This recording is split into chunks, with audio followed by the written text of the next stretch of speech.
Okay, we've got authoritative Bond here, right at the end of Quantum of Solace, just before he speaks back to M again. And we have a kind of reformed Bond here. It's, you know, he gets his 00 status in Casino Royale. He's quite rough and ready. He's very rough and ready in this film, which is the direct sequel. First time it's happened in the series. And here at the end, he's kind of... You know, he's more forgiving. He sees Vesper's ex-boyfriend, and you know, he doesn't kill him. He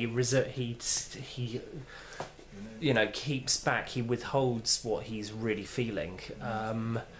But he's still very authoritative as well. You know, the way he orders sit down. You know, he's you know, he's quite a scary bloke, Bond. You wouldn't want to get on the wrong side of him, really, if you could help it. So what can I really say about Quantum of Solace? I remember going to the cinema to see it 5 years ago when it was released, and I remember thinking, well, Casino Royale was that, and it was the huge success that it was, and so many people adored it, that surely Quantum of Solace will continue that trend. And I think people were disappointed because it didn't live up to and exceeds Casino Royale in terms of quality, and I think in part that was due to the writers' strike. Daniel Craig said that along with the director, he was doing some of the writing for the film as well, which obviously is going to be detrimental to the production itself and to the film, because if you don't have people who know how to write a film, writing your film and having many rewrites, then it's just not going to work. With Casino Royale, we have the gun barrel at the beginning, although it's modified because it's basically showing Bond's one of Bond's 2 kills to become a 00, which works really well. This sequel, you've got the gun barrel at the end, yeah. So it's almost sort of affirming this is Bond, yeah. Bond is back, if you like. He's been reborn and he's returned. So I'll just show you this. This is the very end of Quantum of Solace, and I'll be talking over this as well. So this is the gun barrel at the end. It's very quick. Lots of people complain about this as well. So he's dropped Vesper's pendant. You know, he's kind of the necklace. He's just basically forgiven her, I think, now, and forgiven the situation.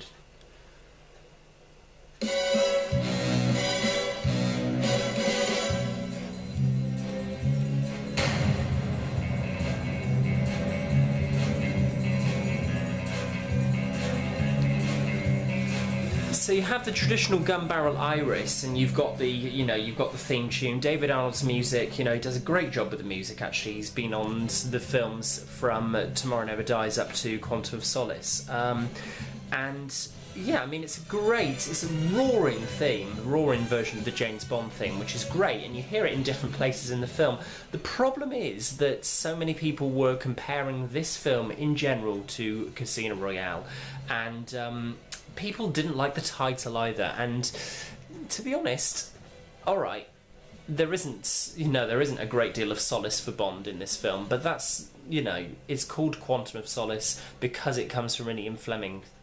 It's an Ian Fleming short story name, and it's talking about that little bit of comfort that you can get, and in some ways you could argue Bond manages to achieve that at the end of the film. He gets his solace. Mathis dies, tells him to forgive Vesper. He kind of, you know, he's talking to Camille as well, explaining what happened, and not explicitly, but I think implicitly you're meant to think that Bond has gone on a journey through Casino Royale, and, you know, since Casino Royale into Quantum of Solace, and he's gone from becoming just a thug who kills people to a trained secret agent, which you know, is great. I think it's it's a good story arc, very good.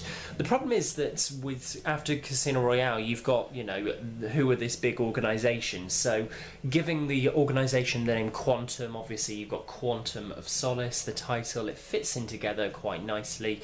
The problem for many people is the editing with this film. It is all over the place, and I remember watching it in the cinema and getting a bit distracted from with some of the conversations that So I mean, the villain of the film is a bit of a wet blanket, really. To be honest, he's a bit useless. And some of the conversations that he has, and some of the conversations that some of the characters have, with the use of subtitles, just kind of distracts you too much, I think, and it's kind of too arty for its own good, really. This is Bond, you know. You don't need to make a statement. It's just James Bond. Everybody goes to see James Bond for the fun, for the action, for the adventure. You don't need lots of arty shots. You don't need lots of subtitles. You know, if you're going to do that, make an art film. But Mark Forster, having said that, he's a good director of character. So there's lots of conversations, lots of continued character development from Casino Royale. It would have been nice, actually, to have a little bit of a flashback back to Casino Royale to kind of link the stories together a bit better. Perhaps a flashback with Bond and Vesper, but you know, I can talk about improvements. It's not going to change the fact that Quantum of Solace is actually a lesser film than Casino Royale. It is.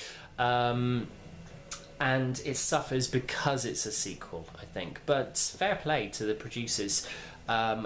Gambling on something like this, gambling on a first direct sequel to any of the films in the series, because you don't know with Bond. One film could be an absolute disaster and it could signal the end of the series. But the series is over 50 years old now, and it continues to grow. So I think it's almost expected that people will go and see the next James Bond film, as many as they bring out. Every time a new Bond is released, there'll be more and more people sitting there expectantly, waiting for the gun barrel, waiting for the gadgets, waiting for Q, waiting for the Bond girls, you know, waiting for that excitement. And for many people, they didn't get it with Quantum of Solace. Another thing as well is it's such a quick film because it's, I think, because it's reflecting the frenetic nature of Bond's mind at this time. He's, you know, he's on a revenge mission, basically. It doesn't pan out as a revenge mission at all. But that's the idea that you get. It's very quick. It is the shortest of all of the films released to date. It is even shorter than Dr. No by about 5 minutes, I think. Apart from this one, that is the shortest of the James Bond films, the official ones. So, yeah, it's very quick. The unmemorable title song as well, unfortunately, for this one, which is a shame, because Casino Royale, again, had a great song, You Know My Name, by Chris Cornell. This time it's Jack White and Alicia Keys. The idea that kind of opposites attract and opposites work well together. Unfortunately, their voices just don't really work together very well on the song, so it's not a particularly memorable song. Anyway, rant over about Quantum of Solace, because otherwise I'm never going to finish this marathon. It's 9:20 on Sunday evening. And Skyfall is one of the longest Bond films as well, so I'm finishing with a long one. I'm now going to watch the final film in this epic marathon. I'll be finishing just before midnight, I think, so almost stretch into Monday morning. So 3 days worth of Bond leads to this. Skyfall from last year, from 2012, the latest James Bond film, regarded by many as one of the best, if not the best. I'll give my opinions on it briefly after the film, so check back with me again for another video about my thoughts of Skyfall.